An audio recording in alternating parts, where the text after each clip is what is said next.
step up to the starting line. You can feel the adrenaline racing through your veins, anticipating that gun to go off and signal the start of the race. Many thoughts race through your head, maybe even doubts. Did I train hard enough? Eat right? Or what's my strategy? Am I going to go out fast or wait for the second mile to really kick it in? I hear many people all the time say how easy they think cross country would be. I feel lots of people do not know how much hard work is put into training for just one cross country race. Some people even compare it to track, but it's completely different. Since most people are not familiar with the sport, I decided to inform you all about the 3 important components of cross country you should know: the origin of the sport, what it takes to be successful in the sport, and how the teams are scored. Now I will tell you about the origin of cross country.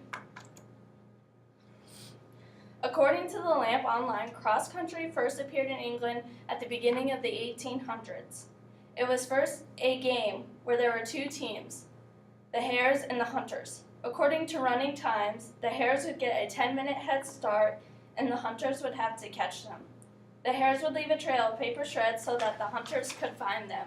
Whoever got to the finish line first without getting caught won.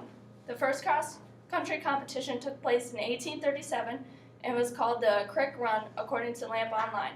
And Harvard was the first college to have cross-country as a fall sport. Now that you know the backstory, I will inform you on what it takes to be successful. To be a successful runner, you must be dedicated to the sport, just like any other sport.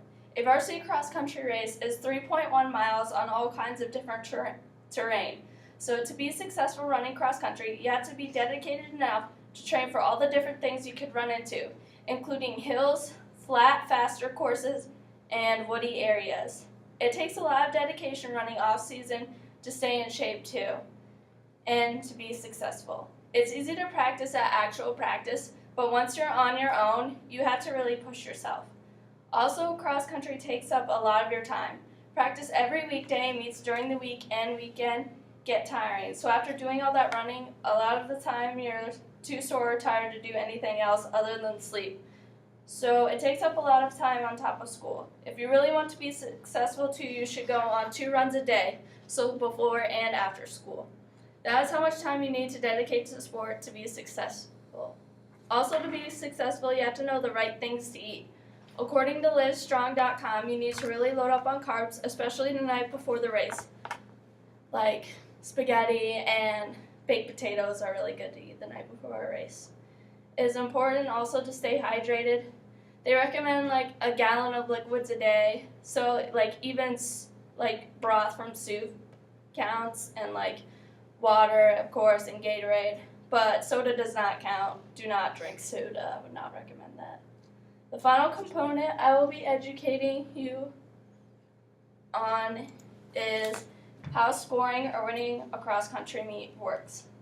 Cross-country is mistaken as an individual sport, but actually it is a big team sport. There can be as many runners as you want on a team, nobody gets benched. Although only the first 5 runners take part in scoring for your team, everybody is equally important. So to help me explain how the scoring works, I have a fake scenario set up. So basically how it works is if you take first place, you get 1 point. If you take third place, you get 3 points. The person with the least amount of points wins. So, whatever place your first 5 come in, that's the number they score. The 6th and 7th person on a team are actually really important because they can push the other person's 5th person back in scoring, and they also count as tiebreakers.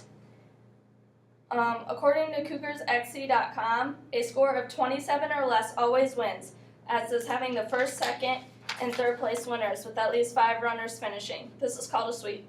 So here, if they would have got the 3rd place person, they would have won automatically, but still these people won because the 6th and 7th person pushed their people all the way back, so that's how they won. So today I have informed you about the 3 components of cross country. You should know the origin, what it takes to be successful, and how the teams are scored. I hope you now have a better understanding of how this sport really is tough, and also it's just a great experience to have, anybody to have. It makes you a really tough person to be a cross country runner.